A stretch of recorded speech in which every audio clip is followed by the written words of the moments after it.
السلام علیکم ویورز، ہمارے نیو پوڈ کاسٹ ویڈیو میں خوش آمدید۔ جیسا کہ آپ لوگوں کو پتہ ہے، ہم مختلف ٹاپکس پہ آپ لوگوں کے ساتھ ڈسکشن کرتے ہیں ریئل اسٹیٹ کے حوالے سے۔ آج کوشش کر رہے کہ جو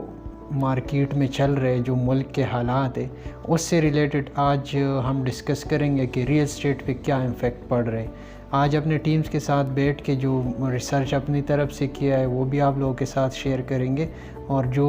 ہمارے ٹیم ممبرز ہیں ان کی جو آئیڈیاز ہے جو ریئل اسٹیٹ میں انہوں نے ریسرچ کیا ہے تو وہ بھی آپ لوگوں کے ساتھ ڈسکس کر لیتے۔ السلام علیکم عزیر، بلال، کیا حال ہے؟ ٹھیک ہے؟ عید اچھی سی گزر گئی کیونکہ یہ عید کے بعد ہماری پہلی ویڈیو ہے، آج سٹارٹنگ بھی تھی تو سوچا کہ آپ لوگوں کے ساتھ بیٹھ کے تھوڑی سی ڈسکشن کریں ریئل اسٹیٹ پہ۔ تو عید کیسی گزر گئی؟ زبردست، الحمدللہ بہت اچھی گزری۔ بلال تو میرے خیال میں ابٹاباد گھوم کر گیا گھوم پھر کے، اور اس کے علاوہ بس یہ کہ عید کے 3 دن تھے۔ اب وہ پہلی بات تو نہیں کہ یار 3 دن ہی تھے تو کیسے انجوائے کرنا، یہ بس یہ کہ سمجھے کہ عید آئی اور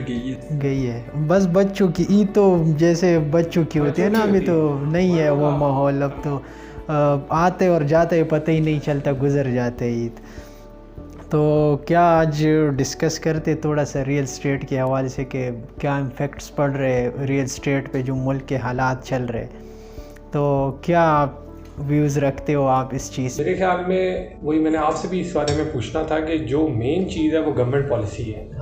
کہ ابھی جو امپیکٹ آ رہا ہے وہ گورنمنٹ پالیسی۔ تو آپ کیا سمجھتے ہیں کہ جو گورنمنٹ پالیسیز ہیں اس سے کیا امپیکٹ آیا؟ یار گورنمنٹ پالیسیز تو آپ دیکھتے ڈفرینٹ گورنمنٹس آتے ہیں، وہ اپنے پالیسیز سامنے رکھتے، اور بہت سارے نے اپنے وہ چیزیں امپلیمنٹ کرنے کی کوشش بھی کی کہ ہم ایک چیز جو ہے نا ریئل اسٹیٹ میں امپلیمنٹ کریں۔ جیسے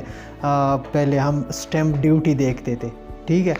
وہ 5% دینا پڑتا تھا، 2-2.5 سال پہلے اس چیز کو ریوائز کر دیا انہوں نے، اب 1% پہ لے کے، اس کی وجہ سے مارکیٹ میں بوم آیا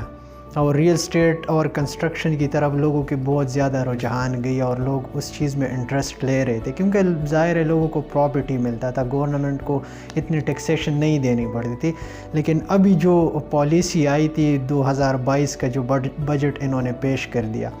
اس کی وجہ سے میں سمپل 3 چیزوں پہ ڈسکشن کروں گا جو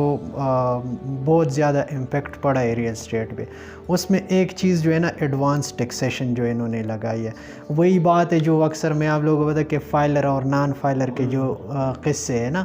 کیونکہ پہلے جو ٹیکسیشن تھی جو فائلر کے اوپر لگنی تھی وہ صرف 1% ٹیکسیشن تھی، اور جو 9 فائلر تھی اس نے 2% ٹیکسیشن بائی سیلنگ جو ہر سال ایک بندے کو اپنے پراپرٹی پہ دینے پڑتے تھے۔ لیکن ابھی جو یہ والا بجٹ پاس ہو گیا، اس میں انہوں نے یہ کیا کہ جو فائلر کے اوپر جو ٹیکسیشن لگنی ہے وہ 2% رکھ دی، اور جو نان فائلر کے وہ بڑھا کے 5% پہ رکھ دی، 400% تقریباً وہ بڑھا کے انہوں نے رکھ دی اس پہ۔ تو یہ ایک بہت نگیٹو امپیکٹ پڑے گا اس کا مارکیٹ کے اوپر، کیونکہ ظاہر ہے لوگ اگر ایک چیز آپ نے سال رکھی ہے اور اس پہ اگر آپ نے ہر سال 5 لاکھ ٹیکسیشن دینے تو 5% پراپرٹی آپ کو وہ صرف اور صرف پراپرٹی کی مد میں دے دیتا ہے، تو آپ کو کوئی وہ چیز نہیں ہے۔ لیکن یہ چیز ہے کہ اس میں آپ نے پرسنٹیج کے حساب سے پراپرٹ میں سے دینے ہوتے ہیں۔ دوسری چیز جو اس چیز میں ہے نا وہ ہے کیپٹل کا جو گروتھ ہے نا، اس کے اوپر انہوں نے ٹیکس رکھ دی ہے کہ جو آپ چیز، یہ ٹیکس تب آپ نے دینی ہوتی ہے جب آپ ایک چیز سیل آؤٹ کرتے، ٹھیک ہے، اور یہ ڈیفینڈ کرتے ہے کہ کتنے ڈیوریشن کے لیے آپ نے ایک چیز ہولڈ کی ہوئی ہے، ٹھیک ہے۔ فار ایگزامپل پہلے ڈیوریشن تھا کہ 4 سال تک اپنے کیپٹل گروتھ جو ٹیکسیشن ہے وہ آپ نے دینی ہے، لیکن انہوں نے یہ ڈیوریشن بڑھا کے 6 سال پہ رکھ دی ہے، ٹھیک ہے، 6 سال پہ بڑھا کے، اور یہ آپ نے پراپرٹ میں سے دینے، پراپرٹ میں سے 15% ٹیکس دینا ہوتا ہے، جس کی وجہ سے اب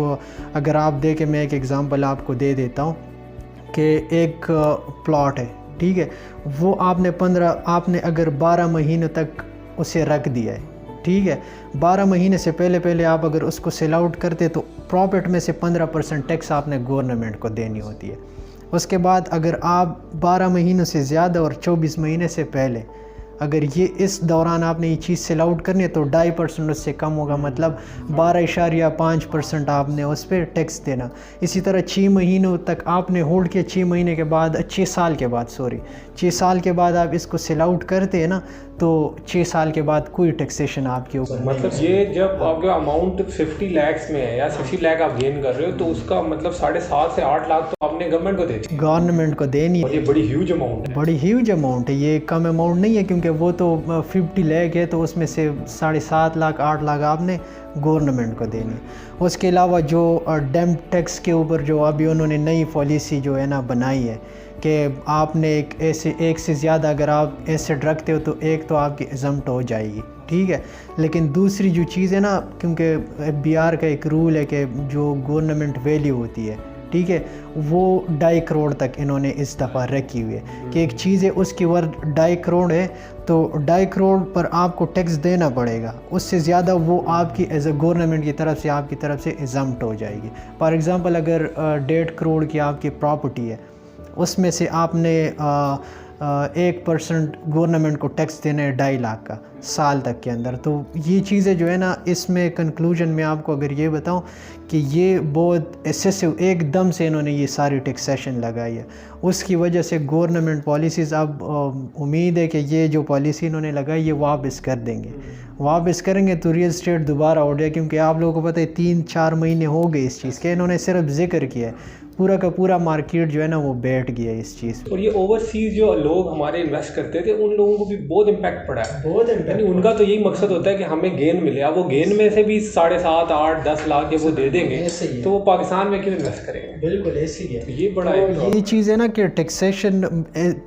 ٹیکسیشن رکھ کے ہر چیز میں ٹیکسیشن تو ہونا چاہیے، جب آپ ایک ملک میں رہتے ہو وہاں تو آپ نے ٹیکس پے کرنا ہوتا ہے، لیکن ایک دم سے آپ ایک چیز میں ایکسیسو ٹیکسیشن رکھو تو یہ مارکیٹ پہ بہت اثر پڑتا ہے اس چیز کا، اور اس میں آپ کو ایک چیز بتاؤں، ان امپلائمنٹ بھی بہت زیادہ ہو جائے گی، ٹھیک ہے، کیونکہ اب فار ایگزامپل ہم کام کر رہے، ٹھیک ہے، بائی سیلنگ کم ہوگی، اس کی وجہ سے بائی سیلنگ جب ایک چیز میں کم ہو جائے گی تو ہمارا کام اس طرح کا نہیں چلے گا جو پہلے چل رہا ہوگا،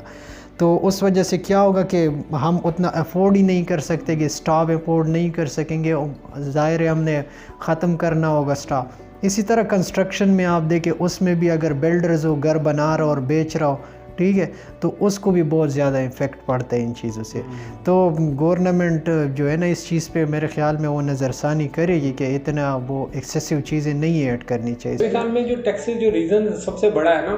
وہ یہ کہ آپ دیکھیں 2.5 سال ایک حکومت آتی ہے، 1 سال کی انسٹیبلٹی کا، بالکل پالیسیز کا پتہ نہیں چلتا نا، ایک بندہ ایک طرح کی پالیسیز بناتا ہے، دوسرا دوسری طرح۔ اب جو پچھلی گورنمنٹ تھی انہوں نے سب سے زیادہ فوکسڈ کس کے کنسٹرکشن کرو، کوئی پوچھے گا ہی نہیں، نہ BR پوچھے گا، نہ جتنی آپ کے پاس اماؤنٹ ہے وہ کنسٹرکشن میں لگاؤ۔ اس کی وجہ سے کیا ہوا، کمپنیز آسانی سے جو ہے نا وہ کام کر رہی تھی، ان امپلائمنٹ کم ہو رہی تھی اس چیز سے، لیکن ابھی جو ہے نا ایک دم سے وہ چیز الٹا ہو گیا، جو لوگ امپلائی ہوئے وہ بھی ان امپلائمنٹ کی طرف جا رہے اس چیز میں، اور یہ ریئل اسٹیٹ اور یہ کنسٹرکشن یہ تو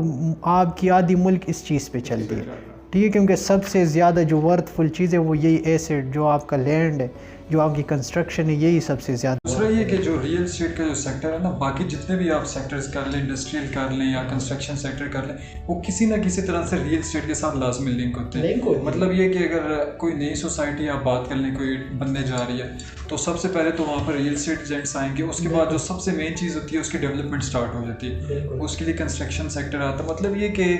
جو فی الحال ریئل اسٹیٹ کی طرف گورنمنٹ کی نظر بھی سب سے زیادہ اسی پہ آ رہی ہے فی الحال، کیونکہ یہ چیز گرو کرے گی، یہیں سے ان کو ٹیکس وغیرہ ملیں گے، اور جو باقی جو پرائسز وغیرہ انکریز ہو رہی ہیں، جو بھی آ رہی ہے انفلیشن آ رہے ہیں، تو انہوں نے یہاں پہ مارجن رکھنا ہے، یہاں پہ مارجن، کیونکہ دیکھو آپ کہیں پہ بھی رہو، غریب ہو امیر ہو، جو نارمل آپ کی کمیونٹی ہو، طبقہ ہو، ملک کا، سارے ریئل اسٹیٹ سے لنک ہوتے ہیں۔ کسی نے پراپرٹی لینی ہوتی ہے، کسی نے دینی ہوتی ہے، کسی نے رینٹ پہ رہنا ہوتا ہے، تو یہ سارے لوگ جتنی بھی کمیونٹی وہ ریئل اسٹیٹ سے